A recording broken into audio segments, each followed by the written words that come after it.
Good morning. When you are on the road for about 2 years and people are asking you all kinds of things like, what do you feel about this and that? You say a lot of things and you forget that you have said them until somebody reads it back to you. And then it quickly just returns or something. I do remember saying that. Thank you for inviting a poet to stand among you. You've been here for several days now talking about allocation, equity, fidelity, impact, and measurable results.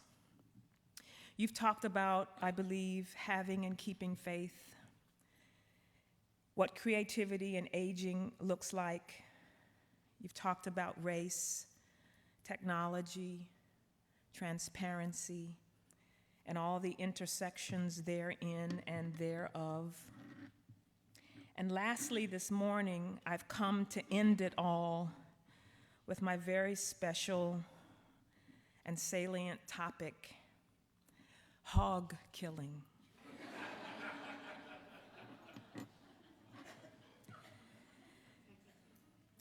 One, I think that most of the basic material a writer works with is acquired before the age of 15. That's the important period when one's not writing. Those years determine whether one's work will be poor and thin or rich and fine. Willa Cather. 2. Painters in mid-19th century Paris lived near the slaughterhouses. They painted, did their work, made their beauty right inside the lulling sound of cattle about to die. James Cassidy, neighbor and painter. 3. All these shootings in the schools and at the movie theaters, these are just those outsider artsy kids who got hold of a gun. Letters to the editor, the Lexington Herald leader. 4. Nikky, do not leave the arena to the fools. A postcard from Toni Cade Bambara from her dying hospice bed in Philadelphia.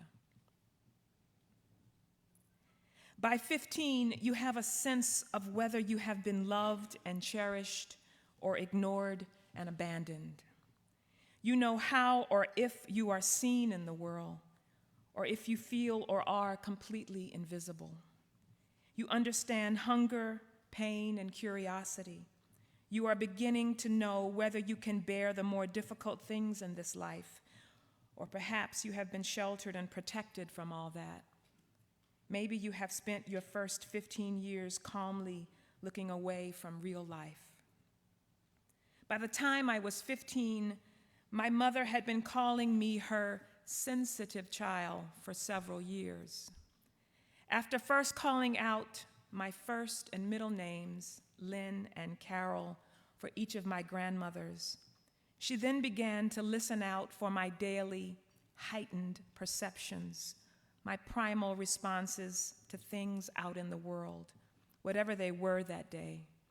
Maybe the way the elegant black swan held its neck as it floated out on the lake. Maybe the blue diffused end of the daylight off in the distant southern sky. Or maybe my terrified running into the woods at the sight of the men gathering twice a year to help my grandfather slaughter hogs in order to feed his family. This was how the term sensitive child began to follow me around as my new and other name. Not the grandmother names that were given to me at birth, but the name my spirit and my honesty regarding what I saw and felt had righteously earned. I was startled when she first called me this. I wondered what could she see in me that I could not. I wondered, was it bad? When she called me sensitive child, I heard her really calling me what I felt the world would soon think of me: oversensitive, hypersensitive, supersensitive, perhaps temperamental, possibly thin-skinned, definitely umbrageous, though I didn't know that beautiful word back then. I couldn't be sure. But when she called me sensitive child, I was hoping she was not calling me touchy or quick-tempered or irascible or petulant, although I did have those words in my pouch by 15.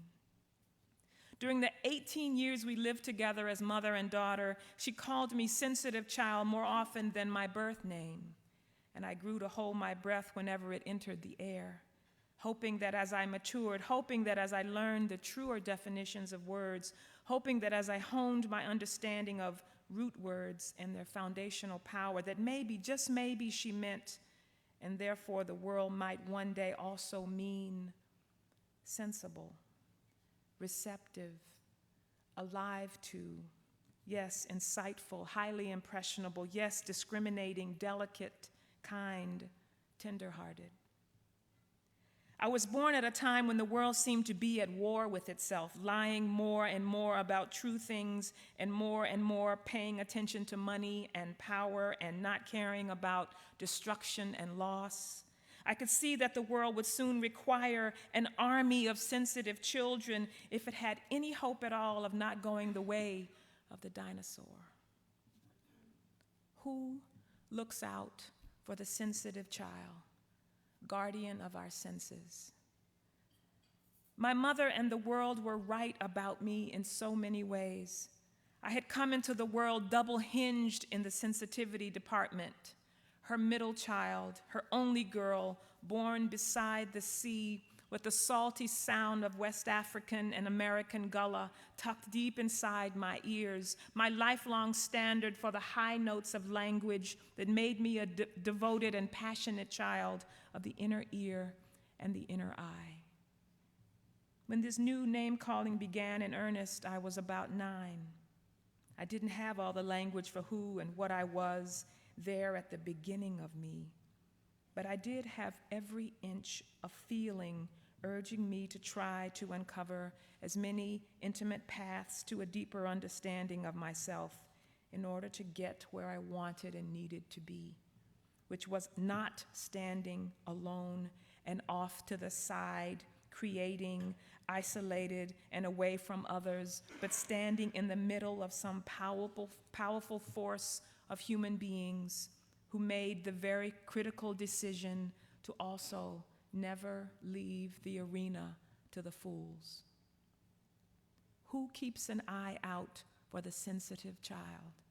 How in the world does the sensitive child get safely from the hospital to the 5th grade, to college, to her first job with the state arts funding agency, all with their inner eye, ear, and soul intact?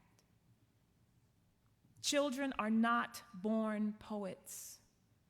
Children are born with tender, sparkling insight and startling, genuine intuition. This can be chased out of them by a hungry belly, or a hardened heart, or by homelessness, or invisibility, or by a narrow-minded world saying that this is a poem and this is not, and therefore you are not eligible. Their sparkling insights and startling, genuine intuitions can be nurtured up and out of them by someone or a committee of someone's unafraid to say aloud that they see them there. They see exactly who they are. Some stranger can say this to a sensitive child who may be a sensitive child himself, affirming them, calling out not their birth names, but the names that their spirits show them to be. It takes one person, or it takes one committee, or it takes the vision of one person leading the rest to not be afraid, to sometimes stand alone and look into one young life, believing that what they are looking at is something worth holding up to the light and saving. I knew I was sensitive and could do nothing about it, but I was not thin-skinned. I was quiet and I figured out early on the critical difference between being silent and being quiet. Near the age of 15, on one of my word discovery days, and without warning, I was lifted up into the air by the word sensualism. I hurried to look it up. I found it quite close in its construction to the word my mother regularly called me, and I wanted to know the similarities and the differences. I found this. Sensualism is the theory of knowledge in which sensations and perceptions are a true form of knowledge. I raised my arms high in the air. I knew I had found some missing part of myself. Up until then, I had lived a rich, sensory-infused life without much of a definition to attach to myself for future guidance. How many times had friends of all ages found me standing in the warm sand of my birthplace beside the Atlantic Ocean, mute because of the inexplicable feeling running up my legs, pouring into my spine like some good fire burning me back alive. "What are you doing?" they would ask as they ran off and played their games, unable to wait for my slow, unraveling sensory response. How many times had I wanted to answer them truthfully, but felt it might not be safe to say, "Come back here, close your eyes, slow down, feel this sand." Why at 10, 11, and 12 had I always run off into the woods with my hands cupped over my ears like large seashells as soon as I caught sight of the men arriving at the level place, waving their long half-moon butcher knives, they with their bags of salt curled and limp like slugs over their shoulders? Why had I always been the stark girl in flight, to be far away from them, unable to watch or to witness any kind of cruelty toward any living thing, cruelty that would enter my bones, make me lose my place, turn me rigid, arthritic, empty of all light? And every time I ran off, the ever-present question of which one would they kill today? Was it Lucy or was it Odysseus? I wanted language for these moments when I felt lost and unable to stop cruelty in this world. Who among us listens to and champions the sensitive child whose hair and features are not like those found on milk boxes or washing detergents? These hypersensitive feelings that I knew belonged to me, that were mine to save and one day share, were feelings that I trusted for some dear private reason that only I knew, but certainly did not yet understand. What happens to the feelings of other sensitive children out in the world who do not have the mother that I had? These sensations and perceptions that flooded my spirit from the beginning were for me the basic, most important form of cognition. I best understood the world through these kinds of lenses. Soon I would follow this word sensualism all the way out. Not knowing poetry would rise and take these early moments of basic material from me and stretch my life and mine out on a long loom in order to teach me the great lessons of being human, of writing poetry, which were: tell the truth, compress, pause, make the language enter the ear by way of the eye. A child will become what she is most often called, and a sensitive child who is privileged to discover the sound of the genuine inside of herself will disobey raucously or primly in whatever way she must, and do whatever she needs to do in order to never let herself out of her own sight. On a family trip in the summer of 1971, I walked into a stationery store in a much larger city than the one in which I was born, and found the first of what would become my steadfast companions for the next 40 years. Small, cloth-covered book with a sturdy flap and key. The flap and key would eventually give way to lined pages and hardcovers, and the 3x5 dimension would, over the years, stretch out to a much preferred 6x9. But the gift of opening to the inside of an empty-paged book would remain the same. At the time, I knew absolutely nothing about the great history of women writers and the keeping of diaries. I had never heard the term pillow books before. But years later, while writing an undergraduate research paper, I would marvel at such an accurate description of these little notebooks that recorded where and how I had attended to my early interior life with such historical, painful accuracy. These early journal books were not full of some sentimental girl fluff, but page after page of sensory-infused personal notes taken on the world at large. This everyday act of writing down quickly became my primary plan to not let myself out of my sight, and furthermore, to transform my own critically important experience, even that which was horrific, but also transformative, into something true for more than just myself. One of the great turns in any life often occurs near the age of 15. 2 or 3 years away from leaving the mother nest, my great turn came to me in the middle of one of the most profound and tumultuous years in American history, 1971, 1972, when the legal voting age changed from 21 to 18, when a brand new organization called Greenpeace was founded in North America, when the largest diamond ever seen, the Star of Sierra Leone, weighing in at 969.8 carats, we didn't even have the term blood diamond then, was unearthed. When Richard Nixon was president, when Watergate happened, when Bobby Fischer beat Boris Spassky, when the last ground troops left Vietnam, when the former governor of Alabama made famous these words, segregation now, segregation tomorrow, segregation forever. And when George Wallace was shot 3 times and left paralyzed for the rest of his life. When Apollo 17 landed on the moon, when the Equal Rights Amendment passed the US Senate, when Black Panthers ran loose in the streets, and Angela Y. Davis was somewhere beyond the FBI's most wanted list. While all this and more swirled in America, it also swirled in me and my pillow books.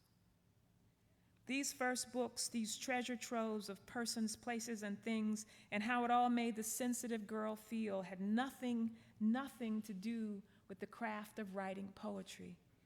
These pillow books were the first volumes of what Willa Cather called my basic material. I wasn't writing yet, I was only keeping. Who among us, before they even need a grant, helps the sensitive child know what to keep?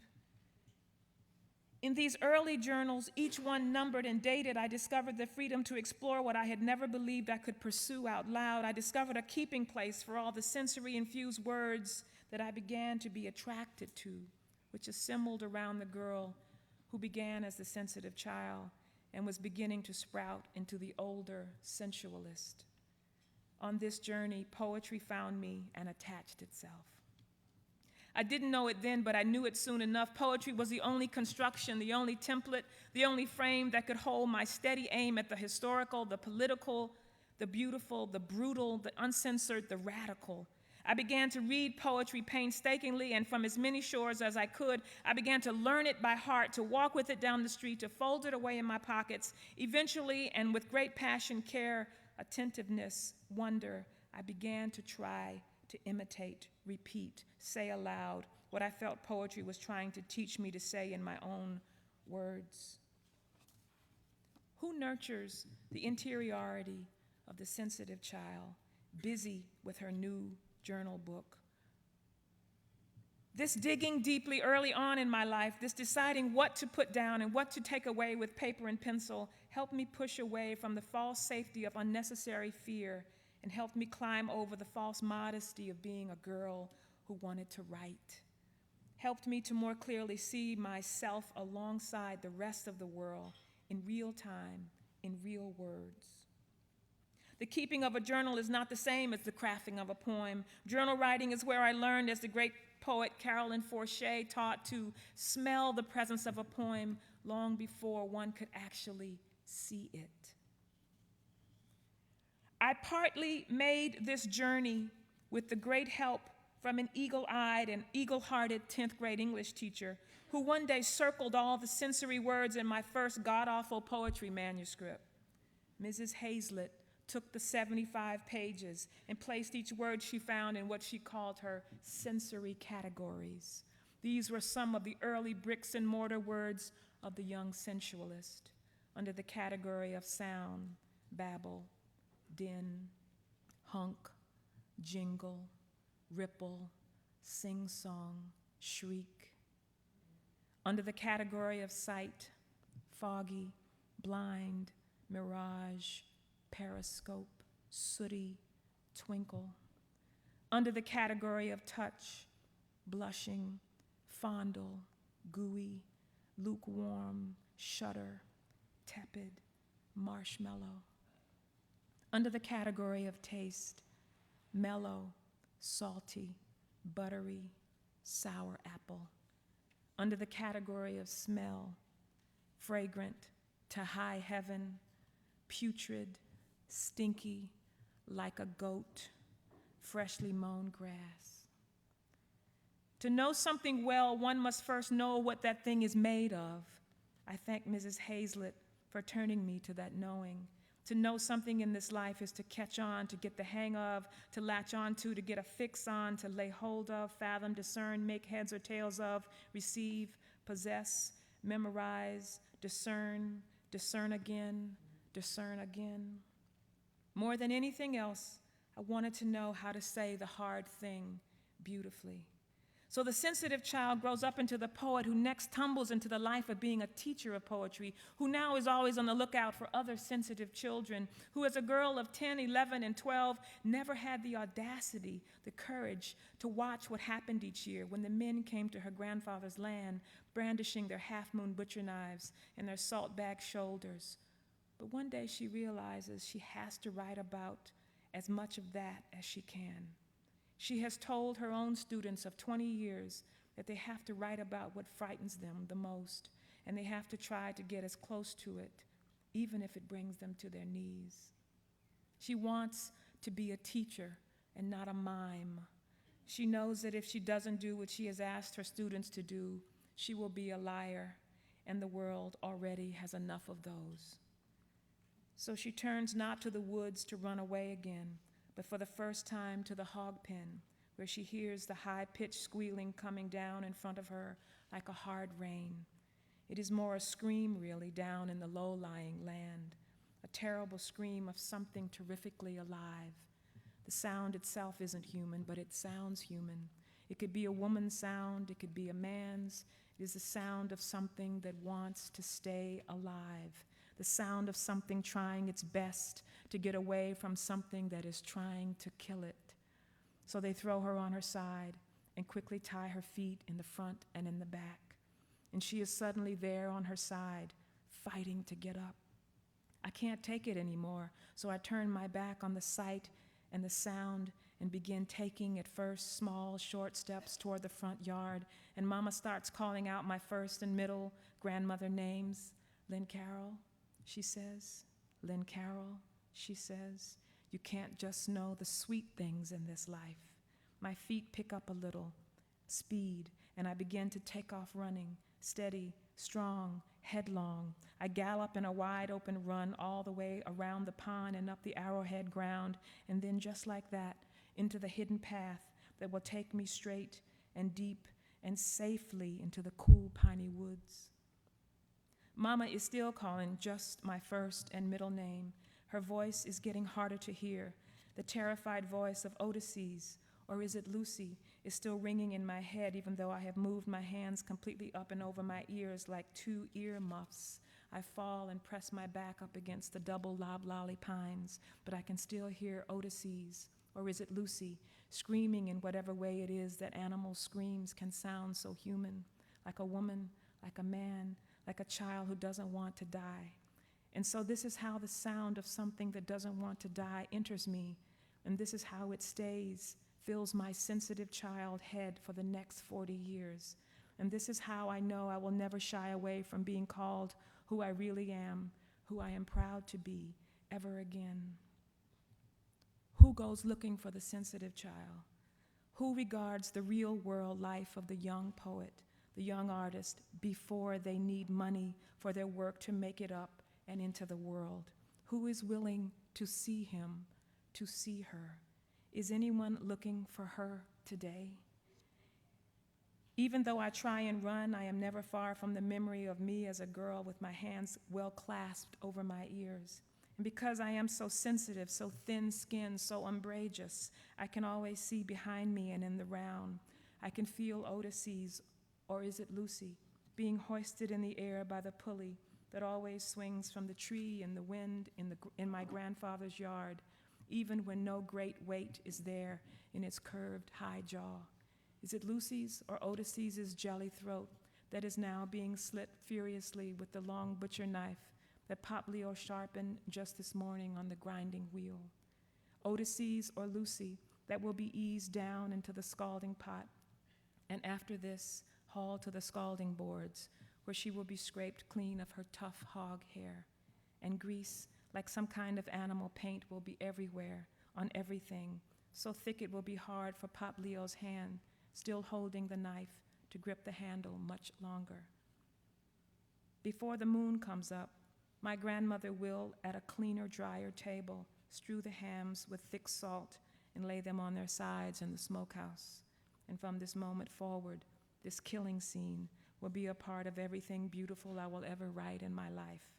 I am now the one painting sunflowers with the lulling sound of cows marching off to slaughter. My mother called me her sensitive child. Later on, she admitted she called me this because there are some who feel everything twice in this life, once with their ears and eyes, and next with their skin and memory. In the 10th grade, Mrs. Hazlett found and circled my sensitive words with a green marker, just so I would always find my way back to my sensitive self. Who among us holds the green marker now? Who among us is out looking, taking the greatest care to call out the name of the sensitive child in order to let her know that she has been loved and cherished, not ignored, not abandoned, in order to let her know that what she has been a witness to in this world, no matter what it is, greatly matters to this world. Thank you.